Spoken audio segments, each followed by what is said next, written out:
आज की कहानी एक ऐसे शख्स की है जिसने कोरोना काल में हुई इन मौतों को नहीं बल्कि मौत के बाद जो रिश्तेदारों का पड़ोसियों का रवैया था लाशों को लेकर उसमें से कैसे एक जुर्म को उसने निकाला और उसको अपनाया। ये उस शख्स की कहानी है।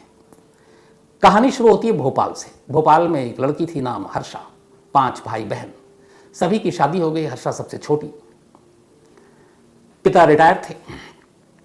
कुछ वक्त के बाद फादर की मौत हो गई। अब घर में माँ का सपना था कि उनके जीते जी उनकी आखिरी जो बेटी बच्ची बची है उसकी शादी उनके सामने हो जाए। लड़का देखना शुरू किया गया। आखिरकार दिल्ली का एक लड़का उनकी नज़र में आया। नाम राहुल था। राहुल का दिल्ली में मोबाइल शॉप था, परिवार था। लड़का ठीक था, रिश्ता तय हो गया, सगाई हो गई। लेकिन सगाई के बाद ही राहुल ने अपना रंग दिखाया। उसने शादी से पहले एक शर्त लगा दी कि उसे एक बाइक चाहिए। बाइक की कीमत करीब 80,000 या 1 लाख के करीब। जब उसकी इस डिमांड की खबर हर्षा को मिली तो उसने अपने घर वालों से कहा कि जो शख्स शादी से पहले ही दहेज मांग रहा है आगे चलकर पता नहीं क्या करेगा, इसलिए शादी मत कीजिए। लेकिन माँ बीमार, उसका एक ही सपना कि बेटी को दुल्हन बनते हुए देख लें और एक आखिरी जिम्मेदारी पूरी हो जाए। तो समझा बुझा कर हर्षा की शादी राहुल से करा दी। शादी के कुछ दिनों तक सब कुछ ठीक रहा। लेकिन जब वो दिल्ली आई तो राहुल की असलियत पता चला कि एक मामूली परिवार से वो लड़का है। उसने दिखाया बढ़ा चढ़ा करके मेरा घर है आलीशान, छोटा मोटा घर था, कोई मोबाइल शॉप नहीं। तो जब ये सच्चाई पता चली हर्षा टूट गई। लेकिन उसे लगा अब शादी हो गई है, पिता थे नहीं, भाई बहन यही सब थे बड़े। तो हर शादी के बाद एक लड़की का होता है कि अब कहाँ अपने मायके वालों को तकलीफ दे, अपनी तकलीफ बताएं। ज़्यादातर इस वजह से बहुत सारे जुर्म भी हो जाते हैं। तो हर्षा ने भी सब्र कर लिया। किसी तरह उसने कहा चलो जो नसीब निभाते हैं। राहुल के साथ निभाने लगी। लेकिन राहुल धीरे धीरे उसके साथ ज्यादती करने लगा और वो बीच बीच में दहेज मांगता, कहता मुझे ये बिजनेस करना है, वो करना है। मार पीट तक बात आ गई। इसी दौरान में हर्षा प्रेग्नेंट हो गई। उसे लगा चलो एक बच्चा आ रहा है, शायद इसकी वजह से राहुल बदल जाए।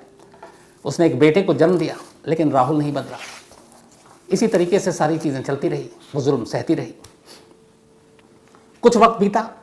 राहुल ने कहा कि अब एक डेयरी का बिजनेस शुरू करना है। तो अपने बड़े भाई नर्मदापुरम में रहते थे, तो उसने कहा वहाँ मामा भी रहते हैं, वहीं चलते हैं और वहीं बिजनेस शुरू करेंगे। हर्षा को लगा चलो जगह बदलेगी, नया बिजनेस होगा, पति बदल जाएगा। लेकिन वहाँ जाने के बाद भी उसका वही हाल, मारता पीटता, दहेज के लिए तंग करता। आखिरकार सब्र ने जवाब दे दिया और एक रोज हर्षा पुलिस स्टेशन पहुँच गई। उसने पुलिस में रिपोर्ट लिखा दी। अब राहुल को डर लगा कि उसे पुलिस गिरफ्तार न कर ले, बेइज्जती हो जाएगी। उसने हर्षा से माफ़ी मांगी और कहा आइंदा ऐसा नहीं करेंगे। समझा बुझा कर केस वापस ले लिया। हर्षा को वापस ले आया। कुछ दिन ठीक रहा, लेकिन फिर वही शुरू हो गया। इस दौरान अब हर्षा दोबारा प्रेग्नेंट हो गई। अब उस प्रेगनेंसी की हालत में भी राहुल का जुल्म जारी था। वो बहुत परेशान हो गई। एक रोज़ उसने बुरी तरह उसे मारा पीटा शराब के नशे में और घर से निकाल दिया। हर्षा आखिरकार मजबूरन भोपाल अपने घर पहुंची। उसने सारी बात अपने भाई बहनों और माँ को बताई। ये सारी चीज़ें बताने के बाद घर वालों के कहने पर 2020 में 14 फेब वैलेंटाइंस डे का दिन था, हर्षा पहुंच गई कोर्ट। और उसने कोर्ट में अपने पति के खिलाफ अब उसने तय कर लिया कि ये सुधरेगा नहीं, इसी तरह जुल्म कब तक सहें। तो उसने कोर्ट में अपने पति और के खिलाफ एक मुकदमा दायर कर दिया और कहा कि वो उससे दहेज मांगता, उसे तंग करता है। दहेज उत्पीड़न का मामला था और उसके बच्चे भी हैं, वो प्रेग्नेंट भी है, तो उसको गुजारा भत्ता दिया जाए। कोर्ट ने नोटिस जारी किया और राहुल को कहा गया कि कोर्ट में पेश हो। अब घबराया राहुल फिर से पहुंचा हर्षा के पास, माफ़ी मांगी, अब ऐसा नहीं होगा। लेकिन इस बार हर्षा ठान चुकी थी कि अब नहीं। उसने साफ मना कर दिया। अब गिरफ्तारी की तलवार लटक रही है। खैर पहली पेशी में ये हुआ कि उससे कहा गया कि पहले तो तुम 50,000 रुपये अपनी बीवी को तो गुजारा भत्ता के तौर पर, क्योंकि वो प्रेग्नेंट है, एक छोटा बच्चा है।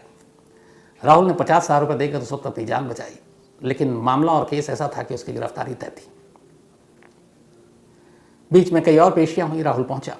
इसी दौरान 2020, चूँकि ये फरवरी में कोर्ट में गई थी, मार्च अप्रैल मई का महीना आ गया, कोरोना आ गया। धीरे धीरे कोरोना इतना बढ़ा कि लॉकडाउन हो गया। हर्षा भोपाल में, वो नर्मदापुरम में। राहुल कोर्ट भी अब इम्पोर्टेंट केस के अलावा बाकी सुनवाई बंद, सारी वीडियो कॉन्फ्रेंसिंग के जरिए हो रही थी। 22 ने कोरोना ने और तबाही मचा दी। हर घर से लगभग किसी न किसी कोरोना पेशेंट की खबर आने लगी। लाशें जलाने के लिए शमशान कम पड़ गए, कब्रिस्तान में जगह नहीं बची। आपने बहुत सारी तस्वीरें देखी होंगी, नदियों में लाशें फेंक दी गई, बहा दी गई। तो ये सब चलता रहा। हर्षा का केस लटक गया इस कोरोना काल में। इसी दौरान एक रोज हर्षा के मामा का फोन आया, राहुल के मामा का, हर्षा के पास, और उसने कहा कि जब कोरोना पीक पर था 2021 कि राहुल को कोरोना हो गया, सांस नहीं ली जा रही, तो एक दिन तक वो सीरियस रहा, अगले दिन उसकी मौत हो गई। अब चूंकि हर्षा राहुल से अलग रह रही थी, भोपाल में, वो नर्मदापुरम में केस चल रहा था, तो उसे धक्का लगा। आखिर उसका पति था, रोई धोई। अब हर्षा एक विधवा हो चुकी थी, विधवा के तौर पर वो अपनी ज़िंदगी बिता रही थी। उसने कहा चलो जो किस्मत में था, 2 बच्चे हैं, उनको पालना है, बड़ा करना है, अच्छी ज़िंदगी देनी है। वो उन्हीं चीज़ों में उलझ गई। धीरे धीरे वक्त बीता, 2023 आ गया। अचानक पता चला कि हर्षा के जो जेठ हैं, यानी कि राहुल के बड़े भाई, नर्मदापुरम में जब डेयरी जहाँ पे शुरू किया था, चूँकि वो जाना आना था, रिश्तेदार बिल्कुल करीबी, तो खबर आई कि हर्षा के जेठ की डेथ हो गई है, यानी कि राहुल के भाई की। अब था तो उसके रिश्तेदार, पति की मौत हो चुकी थी। हर्षा ने अपनी तरफ से रिश्तेदारी तोड़ी नहीं थी। उसने कहा ठीक है, हम पति से अलग हो गए, कल को डिवोर्स हो जाता, लेकिन उससे पहले ये सारी चीज़ें, उसकी मौत हो गई। तो जब मौत हुई तब वो उसकी कानूनी रूप से पत्नी थी, तो उसे लगा कि राहुल है नहीं, लेकिन जेठ की मौत पर घर जाकर शोक ज़रूर जताना चाहिए। इसी शोक को जताने के लिए भोपाल से पहली बार 2020 फरवरी के बाद से फर्स्ट टाइम हर्षा अपने ससुराल पहुंची, नर्मदापुरम, जेठ के घर। अब वो वहाँ बैठी शोक जता रही है, तमाम मेहमान हैं। अचानक एक रिश्तेदार उसके पास आती है, देखती है, रोती है गले लगकर, क्योंकि सब शोक जता रहे थे। और उसके बाद फिर एक सवाल पूछती है कि राहुल से मुलाकात हो गई? पहले उसे लगा पता नहीं क्या बोल रही है, वो अपना वैसी रही हर्षा। उन्होंने दोबारा पूछा, राहुल से मुलाकात हो गई? अब तो तुम दोनों अलग हो गए, तो दोनों खुश हो गए, राहुल भी खुश है, तुम्हारी ज़िंदगी भी खुशी खुशी कट रही होगी। जब उसने कहा तो हर्षा को बहुत तेज़ गुस्सा आ गया। उसने कहा आप क्या बकवास कर रही हैं? एक तो ऐसा मौका और आप मुझसे इस तरह का मजाक कर रही हैं कि राहुल से अलग होकर मैं खुश और राहुल खुश। जो शख्स इस दुनिया में नहीं है वो कैसे खुश हो सकता है, और मैं उसके बिना कैसे खुश रह सकती हूँ? हमारी लड़ाई बेशक थी, लेकिन उसकी मौत हो चुकी है और आप इस तरह का मजाक कर रही हैं। जैसे ही बोला वो महिला घबरा गई, जो रिश्तेदार थी। उसे लगा ये क्या कह रही है। फिर कहती है माफ़ी चाहती हूँ, मुझसे शायद कुछ गड़बड़ हो गया। अब वो इतना कहकर उठ गई, लेकिन हर्षा के दिमाग में ये बात घर कर गई कि ये क्या बोल रही थी। अब उसने कहा कि कुछ तो गड़बड़ है। अब उसे सारी चीज़ें याद आने लगी कि राहुल के मामा का अचानक फ़ोन आना, राहुल की मौत की खबर, फिर उसने सास से भी बात की थी उस वक्त, लेकिन कोरोना था, तो यही बताया गया था ससुराल से कि कोरोना की वजह से मौत हुई, गाइडलाइंस है, बॉडी घर नहीं आई, 4 लोगों ने किसी तरह से जाकर अर्थी दी और शमशान में जला दिया, और कोरोना में आप आ जा भी नहीं सकते, सारी चीज़ें बंद थी। तो यहाँ पर ना उसने अपने पति की लाश देखी, ना घर वालों से वो मिलने आई, ना शोक जताने आई, लेकिन सास से बात की और सास ने रोते हुए ये सारी बातें बताई। अब ये महिला अचानक इतने वक्त के बाद कह रही है कि राहुल से मुलाकात हुई, तुम दोनों खुश हो गई, अब तो अलग हो गई। उसे लगा ये मसला क्या है। अब अपने ससुराल में कुछ लोगों से उसने चुपके से पूछताछ की। जब पूछताछ की तो उसका दिमाग घूम गया। फिर वो सीधे उठी, अपनी सास के पास गई और उसने सास से कहा कि मुझे सच सच बताना, राहुल की मौत का सच क्या है। अगर आप झूठ बोलोगी तो अभी मैं पुलिस को बुला लूँगी। सास घबरा गई। फिर उसने कहानी सुनाई। फिर एक मुर्दा राहुल हर्षा के सामने आया। जो पति मर चुका था 2 साल पहले, वो जिंदा खड़ा था। तो राहुल मर चुका था और अब राहुल के मौत की कहानी उसने कोर्ट में केस किया था। अब चूंकि पति ही मर गया तो वो भी पेशी पे नहीं आए, तो ये भी किसके लिए जाकर मुकदमा लड़े, कौन सा हर्जाना, कैसा मुआवजा, किससे मुआवजा, जिसके लिए सारी लड़ाई शुरू हुई वो खुद ही इस दुनिया में नहीं है, तो फिर क्या। तो उसने भी कोर्ट जाना बंद कर दिया था, उसकी इसका कुछ पता ही नहीं क्या हुआ। अब यहाँ एक दूसरी मौत पर पहली मौत का सच उसके सामने खुल रहा है। फिर पूरी कहानी आई, कहानी बेहद चौंकाने वाली।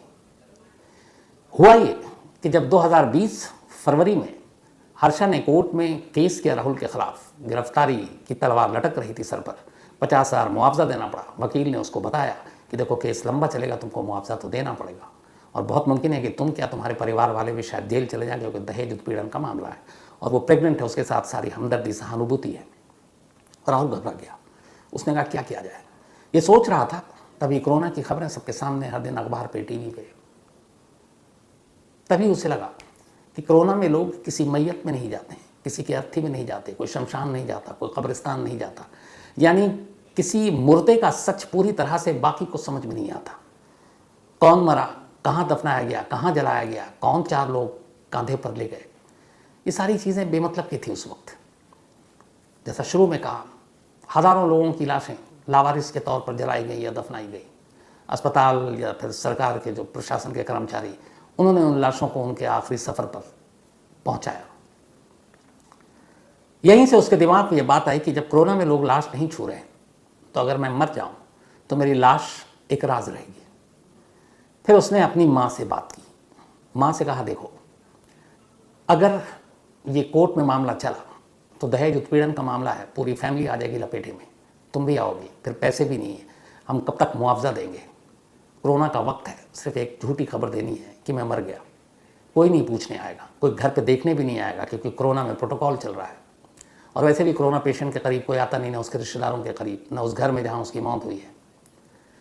तो माँ भी इस डर में थी कि उसको भी जेल जाना पड़ेगा इस उम्र में। बेटे की बातों में आ गई और इसके बाद मामा के थ्रू पहला कॉल कराया गया हर्षा को और उसकी मौत की खबर दी गई। इस तरह एक जिंदा शख्स मुर्दा हो गया। लेकिन यह कहानी का एक पहलू था।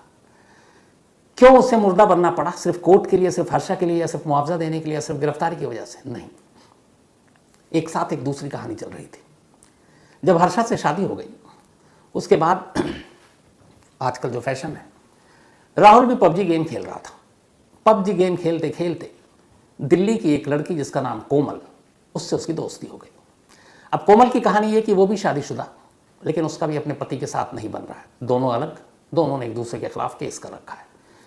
ठीक वैसे ही जैसे इधर हर्षा ने कर रखा था राहुल के खिलाफ, तो कोमल की भी कहानी घरेलू लगभग वही पति पत्नी में बन नहीं रही, दोनों अलग हैं। और उसी अलगाव में कोरोना का टाइम आ गया। वक्त काटने के लिए वो पबजी गेम खेलने लगी दिल्ली की कोमल। गेम खेलते खेलते एक रोज़ पबजी पर टकराया राहुल। अब दोनों में फिर बातें होने लगी, बात प्यार में बदली और दोनों ने कहा आप साथ रहेंगे। तो एक तरफ कोर्ट और गिरफ्तारी का खतरा, इधर इश्क पबजी के जरिए। अब राहुल खुद कोमल के साथ रहना चाहता था, उधर हर्षा जिंदा थी। क्या करे? राहुल इतना वो भी नहीं था क्रिमिनल टाइप कि कोई मर्डर प्लान करे। तो उसे लगा कि अगर वो खुद को मार दे कोरोना के नाम पर तो दोनों मसला हल हो जाएगा। एक हर्षा से पीछा छूट जाएगा और दूसरा कोमल के साथ नई जिंदगी शुरू करेगा। उसने कोमल को भी इस साजिश में लपेट लिया और इस तरीके से उसने अपनी मौत की खबर झूठी फैलाई और फिर कोमल के साथ शादी कर ली। कोमल से शादी करने के बाद उससे भी एक बच्चा हुआ और वो उसी के साथ रहने लगा। अगर राहुल के बड़े भाई की मौत ना होती, और जिसकी उम्मीद बिल्कुल नहीं थी राहुल के घर वालों को कि उनकी पुरानी बहू हर्षा उनके घर शोक जताने आएगी, क्योंकि उन्हें लगा था रिश्ता टूट चुका है, राहुल के साथ जिस तरीके का बिहेवियर था, रिश्ता था। लेकिन उनको हर्षा ने गलत साबित कर दिया। वो अपने ससुराल शोक जताने पहुंच गई। एक शोक जताने पहुंची और दूसरा उसको शौक लगा जब उसको अपने जिंदा होने के पति की खबर मिली। अब जब ये पता चली तो सीधे हर्षा पुलिस स्टेशन पहुंची, क्योंकि यहाँ पे 2 जुर्म था। एक, उसका पति कोर्ट के बाद से गायब। दूसरा ये कि उस पहली पत्नी के रहते हुए उसने दूसरी शादी की। अब यहाँ पे कोमल भी फंस रही थी। कोमल ने फिर ये कहा कि नहीं, हमने शादी नहीं की, हम लिव इन में रह रहे हैं। लेकिन शादी के कई ऐसे सबूत थे जो सामने आ गए। राहुल की गिरफ्तारी तो तय थी क्योंकि उसने दूसरी शादी की। अब उसके बाद ये हुआ कि राहुल और कोमल दोनों अंडरग्राउंड हो गए। हर्षा ने रिपोर्ट लिखा दी है, पुलिस उनकी तलाश कर रही है। आगे क्या होता है इस कहानी में नहीं मालूम, लेकिन ये थी कोरोना से जन्मी एक कहानी।